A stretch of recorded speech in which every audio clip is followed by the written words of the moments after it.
வணக்கம் ஃப்ரெண்ட்ஸ். இன்னைக்கு வீடியோக்குள்ள போறதுக்கு முன்னாடி உங்க எல்லாருக்கும் ரொம்ப ரொம்ப பெரிய தேங்க்ஸ். இன்னையோட நம்ம சேனல் ஸ்டார்ட் பண்ணி 1 இயர் ஆச்சு.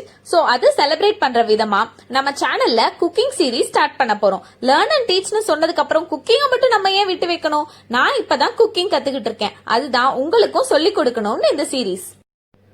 குக்கிங் சீரீஸ்ல நம்ம ஃபர்ஸ்ட் பார்க்க போற டிஷ் என்னன்னா பள்ளிப்பாளையம் சிக்கன். இது எனக்கு ரொம்ப ரொம்ப பிடிச்ச டிஷ். வாங்க பள்ளிப்பாளையம் சிக்கன் எப்படி செய்யறதுன்னு பார்க்கலாம். பள்ளிப்பாளையம் சிக்கன் செய்ய தேவையான பொருட்கள் என்னன்னு பார்க்கலாம்.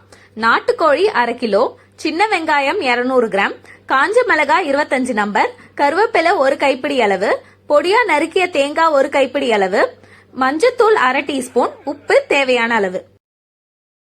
அடுத்தது இந்த டிஷ்க்கு அதிகம் டேஸ்ட் தரக்கூடிய நல்லெண்ணெய். நான் இங்க களஞ்சியம் செக்கு நல்லெண்ணெய் யூஸ் பண்றேன். செக்கு எண்ணெய் யூஸ் பண்றது எப்பவுமே ரொம்ப நல்லது. கடாய் சூடானதுக்கு அப்புறமா 2 குழிக்கரண்டி எண்ணெய் ஊத்திக்கலாம். நல்லெண்ணெய் தான் யூஸ் பண்ணணும்னு இல்ல, பட் நல்லெண்ணெய் யூஸ் பண்ணா டேஸ்ட் இன்னும் ரொம்ப நல்லா இருக்கும், நம்ம உடம்புக்கும் ரொம்ப நல்லது. இப்போ எண்ணெய் சூடாயிடுச்சு. நம்ம நறுக்கிய வெங்காயத்தை இதுல சேர்த்துக்கலாம். நான் ஏற்கனவே சொன்ன மாதிரி நான் சின்ன வெங்காயம் யூஸ் பண்ணிருக்கேன், பட் நீங்க பெரிய வெங்காயம் கூட யூஸ் பண்ணலாம். பட் எஸ்பெஷலி இந்த டிஷ்க்கு சின்ன வெங்காயம் போட்டா டேஸ்ட் இன்னும் ரொம்ப நல்லா இருக்கும் அண்ட் உடம்புக்கும் ரொம்ப நல்லது. ஸோ நான் முடிஞ்ச வரைக்கும் சின்ன வெங்காயம் தான் யூஸ் பண்ணுவேன்.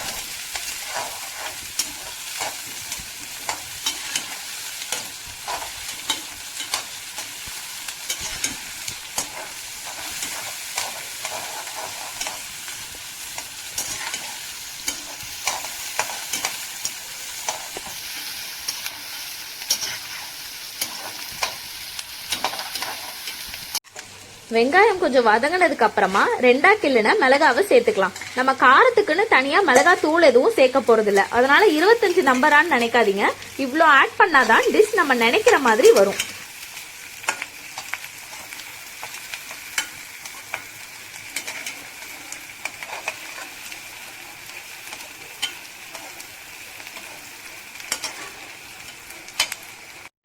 அடுத்தது நம்ம கருவேப்பிலைய சேர்த்துக்கலாம். கருவேப்பிலைய நம்ம இப்பவே சேர்த்துக்கிறதுனால அது ரொம்ப நல்லாவே ஃப்ரை ஆயிடும். அந்த டேஸ்டே செம்மையா இருக்கும்.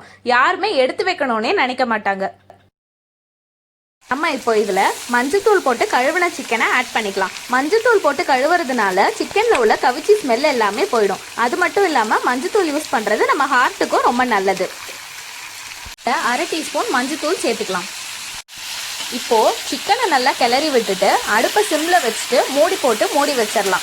10 நிமிஷத்துக்கு ஒரு தடவை இதை திறந்து திருப்பி கிளறி விடணும். ஏன்னா நம்ம இதுல ஒரு டிராப் கூட தண்ணி ஊற்ற போறதே கிடையாது. ஸோ அது அடிப்பிடிக்காம இருக்கணும்ன்றதுக்காக நம்ம திருப்பி திருப்பி எடுத்து கிளற போறோம். இப்போ பாருங்க, சிக்கன் நல்லா சுருங்கி வந்துருச்சு. இந்த ஸ்டேஜ்ல இந்த டிஷ்க்கு தேவையான உப்பை நம்ம ஆட் பண்ணிக்கலாம். அப்படி உப்பை ஆட் பண்ணதுக்கு அப்புறமா நல்லா அதை கிளறி விட்டுக்கலாம். அப்படி கிளறி விட்டுக்கிட்டே இருந்தாதான் அடி பிடிக்காம வரும்.